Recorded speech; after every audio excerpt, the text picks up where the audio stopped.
خير. توكل كرمان، ما سر هذا الحقد الذي تكنه للرئيس الراحل علي عبد الله الصالح ولأسرته ولنجلة أحمد بالذات منذ أكثر من 11 عاما؟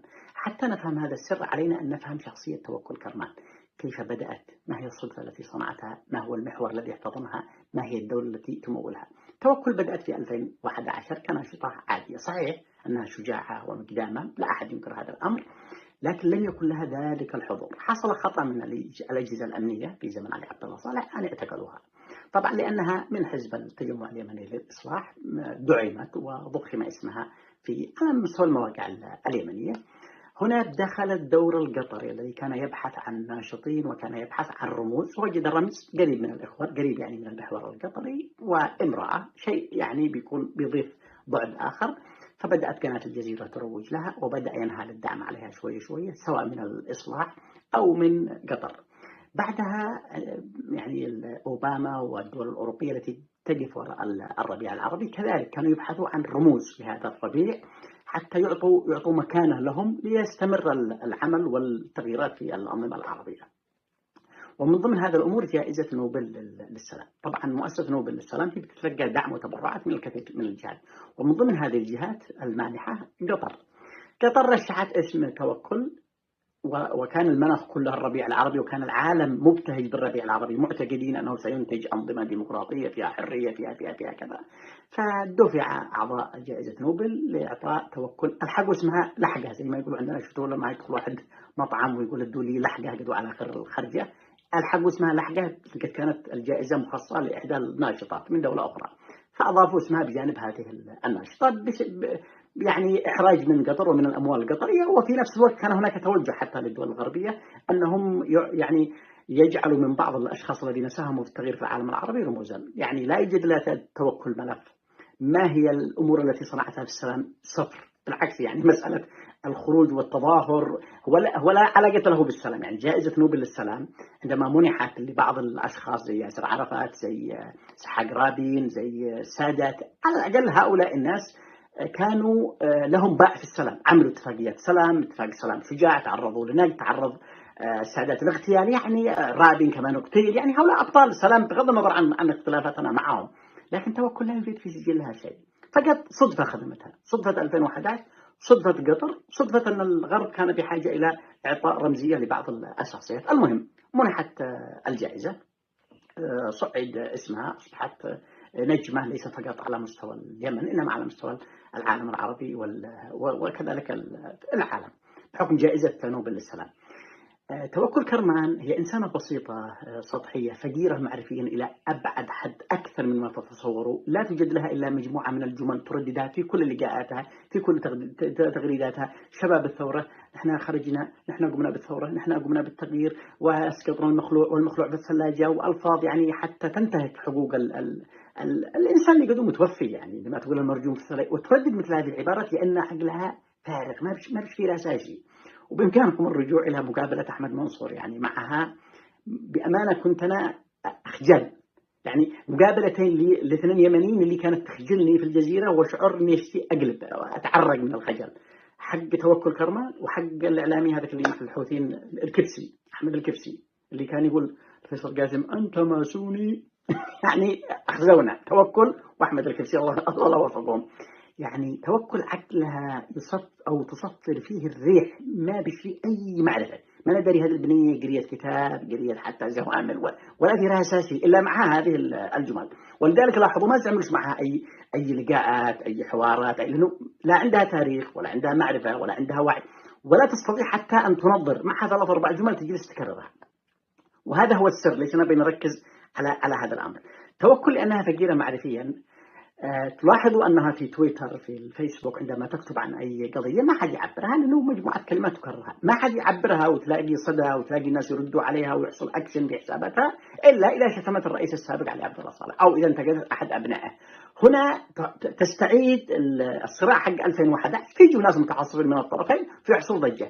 هذا كينون التوكل، لأنه لا يوجد لديها قيمة أخرى إلا أنها تسب الرئيس علي عبد الله صالح. إذا ما سبته أو ما تحاكت فيه أو ما تحاكت في أحد أبنائه ما حد يعبرها، ما حد يذكرها. توكل لا شيء بدون هؤلاء. كذلك توكل هي تشعر بنقص تجاه الرئيس السابق وأبنائه. لماذا؟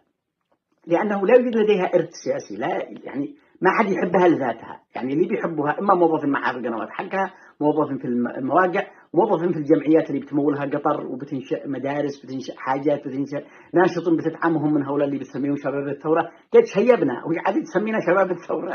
كنا شباب قبل 13 سنة عندما خرجنا في 2011. مع الحين توكل قد احنا شيبات، قدش عمه وانا عمه بش، وانا انا سوبر دادي وانت قدش يسمون المرأة اللي في هذا السن. المهم ف يعني مع هؤلاء الناس اللي خليهم يفعلوا احتفال في يسموه في تعز، ولا يفعلوا احتفال في اي اسمه هذا في مأرب، وتدي لهم مرتبات تدي لهم دعم، هي داريه. عندما ما تديش لحد دعم ما عاد الله يكتب عنها.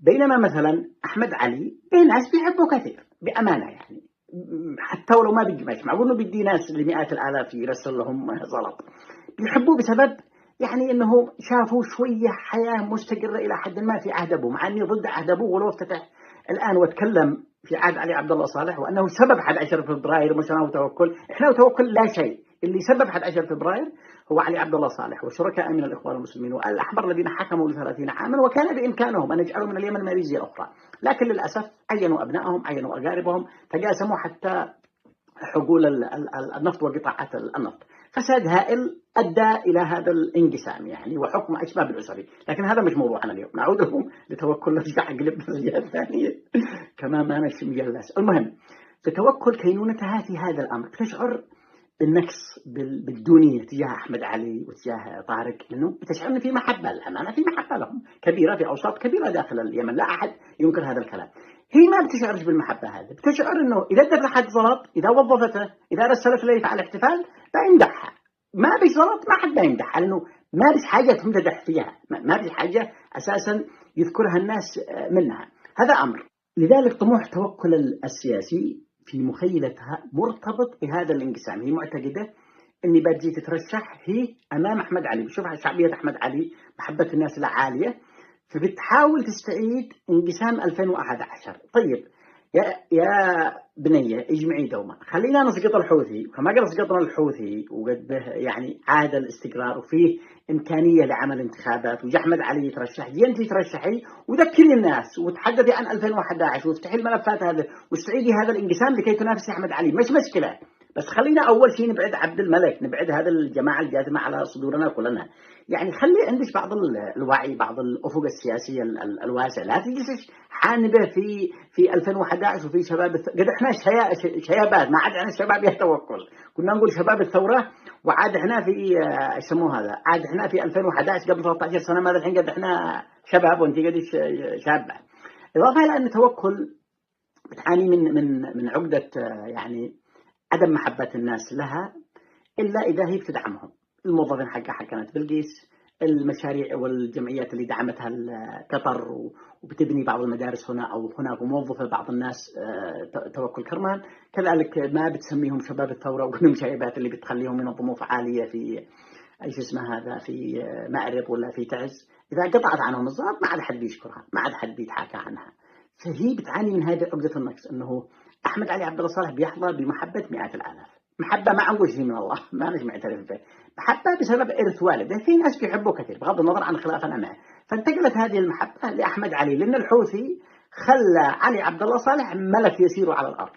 يعني لو جاء حاكم بعد علي عبد الله صالح، حاكم جيد، حاكم صلح الأمور، غير الأوضاع، الناس نسوا علي عبد الله صالح. لكن جاء عبد ربه منصور هادي والحوثي مسيطر الآن على صنعاء، فالناس ما بيتذكروا احسن واحد فيهم كان علي عبد الله صالح، هذا اللي خلى الناس يحبوا علي عبد الله صالح اكثر، وبالتالي بيحبوا احمد. توكل ما بتشعرش بهذا الامر، بتشعر بعقده نقص تجاه احمد، انه ما حد بيحبها الا بسبب هذا الانقسام تحاول تحدثه ولا الدعم اللي بتديه للناس. فهذا السبب اللي بيخليها دائما تتحدث عن ابناء الرئيس السابق، تحاول ان تسيء لهم، تحاول ان تشتمهم، تسمي هذا هبيله وتسمي هذا مخلوع وتقول هذا مرجوم في الثلاجه، تدي الفاظ ما هي لطيفه لسبب بسيط، لأن هذه كينونتها، هذا وجودها. لو تركت هذه الأمور من هي توكل؟ وما الذي ستتحدث به هذه الفقيرة معرفيا؟ ما الذي ستقوله؟ يعني ما بتستطيع تتكلم، حتى إذا تحدثت عن لم الشمل، الناس بيقولوا لم الشمل وتوحيد الصف، ما بتميز فيه، ما حد بيهتم بكلامها. فهذا الشيء اللي بيدفعها. نصيحتي للأخت توكل، اجمعي دوما واهدئي وتجاوزي حق 2011. ما حد حاجة اسمها سباب ثورة ولا حد هواء، قد حصل ما حصل. خلينا نبعد هذا المعتوه هذا اللي في صنعاء، وبعدها أنت وأحمد علي ترشحوا. أنا ما عاد بنتخب الشيء للأمانة، يعني أنا بالنسبة لي كنت ترى فيك أمل إنه بتعقلي، لكن ما بفايدة، ما عقلتي شيء. لأن الشخص بأمانة، الشخص اللي بيبقى حاقد ل 13 14 سنة وهو حاقد حتى على شخص متوفي، ويبحث عن كل فرصة ويسيء له ويحقد حتى على أبنائه، مع أن أحمد علي ما عمل شبه شيء، وعنده هذا الغل والحقد. لو يجي الآن ولد أحمد علي يطلع يشارك في السياسة بتكون توكل حاقد عليه. هذا الشخص يا توكل لا يصلح للحكم مطلقا. الشخص الحاقد اللئيم اللي ما عنده مجال للتراجع والتصالح مع الآخرين حتى وقد به عدو مشترك، هذا لا يصلح للحكم مطلقا. الحكم والسياسة بحاجة إلى سعة صدر، بحاجة إلى أن الشخص أحيانا يتحارب مع ناس، لكن في أوقات فيما يتعلق بقضايا وطنية بقضايا مصيرية يتحالف معهم. أما أنت كإنسانة حاقدة، وهذه الكتلة أنا بدي أسميها كتلة حقد متحركة، مش بس هي، في معنى 3-4 أسماء كتل حقد. خالد الآنسي شبيه توكل كرمان، واحد اسمه أحمد الشلفي، وبعض الأسماء، يعني هؤلاء كتل حقد متحركة ما أنت عارف إيش فعل بهم علي عبد الله صالح، مع أنه ما آذى أحد فيهم. ما سجن خالد ولا سجن الشلفي هذا اللي في قطر، ولا سجن توكل مسألة الساعات هذيك ما هيش مشكلة. يعني تصالحنا كلنا. أنا سجنت في عهد علي عبد الله صالح لأشهر، وجلست في البدروم حق الأمن السياسي، وعانينا معاناة كبيرة، ما حقت شيء على هذا الحد. صارت الحين يستفزنا يحيى نقوم نلدعه شوية، وإذا سكت أحمد علي في العيد القادم إن شاء الله حتى 1 فبراير ما بنتحاكش ولا بيذكرنا، لأنه بأمانة حديث أحمد وحديث طارق حديث جميل ما حيستطيع يعني يستذكر الماضي، لكن يحيى شوية ما هوش مهذب. يلا بالخير، تحياتي لكم وفي أمان الله.